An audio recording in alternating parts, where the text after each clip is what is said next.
Hello guys, in this video I'm going to show you how to change your username in the Axe app. But before that, don't forget to subscribe and leave a comment down below, because at 10,000 subscribers I'm going to show you my whole YouTube revenue statistics and growth strategy. So without further ado, let's just jump right into it.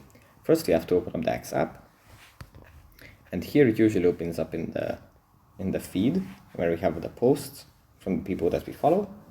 From here we have to swipe to the right. Then at the bottom of this list, tap on Settings and Support, then Settings and Privacy, and here in this section we have to tap on Your Account. Here we tap on Account Information, and then at the top, Username. Here we can rewrite our username to our liking, and after we are done, we just tap on this little blue button that says Done, and it's going to be saved. So yeah, that's pretty much it for this video. Hope it was helpful for you guys, and I'll see you in the next one.